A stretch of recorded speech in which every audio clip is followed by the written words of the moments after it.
welcome back to Pop Therapy TV. In today's post, I'm going to be talking all about how to maintain our healthy habits and prevent weight gain during isolation. For many of us, being under increased stress can sometimes lead to neglecting our healthy habits and even can result in potential weight gain. And right now, there's a whole lot going on. Many of us are working from home, we're balancing parenting, there's a pandemic going on, a whole bunch of uncertainty, so we're dealing with a lot, we could say in the least. So understandably, for many of us, our healthier habits have probably fallen by the wayside. So in today's post, I'm going to be talking a little bit about the relationship between stress and weight gain and giving you some simple strategies that you can try to reduce your stress levels and keep on track with your healthy habits to prevent weight gain during isolation. But if you like this post, please remember to give it a thumbs up, and I'd love it if you could subscribe to my channel so you never miss another Pop Therapy post again. So firstly, why is it that stress is linked to increased weight gain? Well, when we're under stress, our bodies release cortisol, which is our primary stress hormone. Cortisol, it's meant to be our friend. Its role is to mobilize our energy stores to prepare us to respond to the threat. But cortisol also increases our appetite and subsequently increases cravings for high sugar, high fat, high delicious foods, which means that it's much harder to say no to temptation when there's junk food around, and that can play a role in weight gain. So stay tuned, let's get started with our tips to reduce your stress levels and curb weight gain. Tip number 1, don't underestimate the power of a good night's sleep. When we don't get adequate sleep, this leads to increases in our cortisol levels, so we're more likely to crave unhealthy foods. In addition, when we're tired, we also lack the energy to do some of the other healthy behaviors, like exercising. So making sure that you're getting 7 to 8 hours sleep per night is so important. Making sure that you're keeping a regular routine with sleep, and that means going to bed and waking up at the same time. Minimize your screen time directly before bed, turn off Tiger King or whatever Netflix you're binging on, and get to bed on time. Tip number 2. Make time for regular exercise. Exercise is our body's most efficient way of lowering our cortisol levels. Exercising on a daily basis is going to help you to keep your stress at bay and also improve your health as well.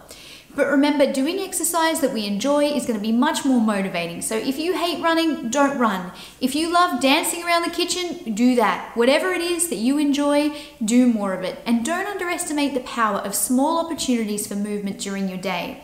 That might be wearing a pedometer, making sure that you're hitting 10,000 steps every day. It could be setting a little reminder alarm and getting up and having a stretch or postural break every hour.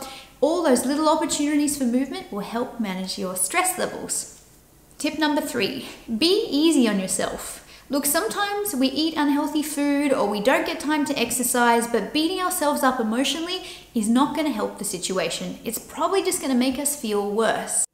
Notice if you've fallen off the bandwagon, but be kind to yourself, and instead, rather than beating yourself up, refocus on 2 or 3 small things that you can do today to get back on track. Tip number 4, be aware of your emotions when you're eating. Many of us engage in emotional eating or comfort eating to deal with feelings. When we feel anxious or stressed, sad, bored, overwhelmed, many of us turn to food to self-soothe and feel better. For some of us, food is a distraction or a way of avoiding something difficult that we don't want to deal with. But when we stop and notice what the feeling is that's driving us to comfort eat, we can better work with it. If you're feeling stressed or anxious, could you practice relaxation instead? For those of you who saw last week's post, I'll pop that up here. I've got a time breathing technique and stretching routine that you could try to decrease your stress levels. You could try mindfulness.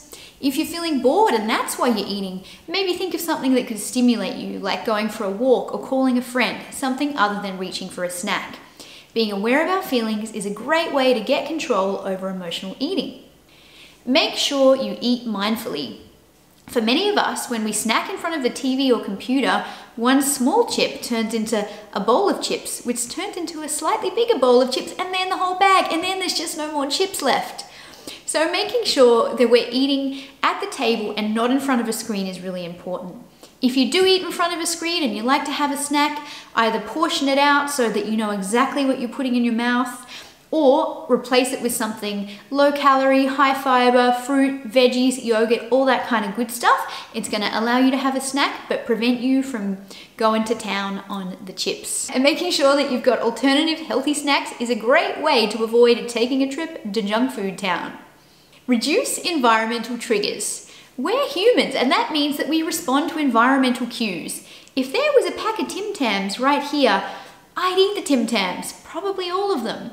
It's really hard to resist temptation when there's something right in front of us. So a really simple thing you can do is do a pantry cleanse and get rid of the junk. Having that temptation around makes it so hard to resist.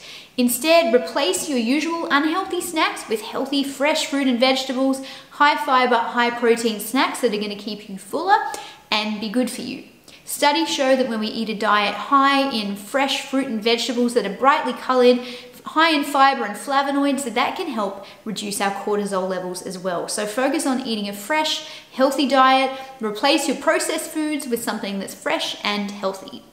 Stay accountable for your goals. The simple act of writing your goals down is a great way to increase your psychological commitment to those goals. Even better, share your goals with a friend or family member. When we share our goals, it boosts our commitment and accountability, and we can utilize those support people to check in with us to see how we're progressing and to make sure that we stay on track. Don't underestimate the power of social support. When we're feeling stressed, talking it out and connecting with a good mate is a really good way to help us feel better. If you're tempted to comfort eat to soothe your emotions, connect with someone that you value. Talking to them is going to help you to feel better and reduce the temptation to comfort eat. So I hope you guys liked this post. If you did, please give it a thumbs up, and I'd love it if you could subscribe and hit the little notification button. Thanks for watching. I hope you enjoyed this episode, and I'll see you guys next time. Bye!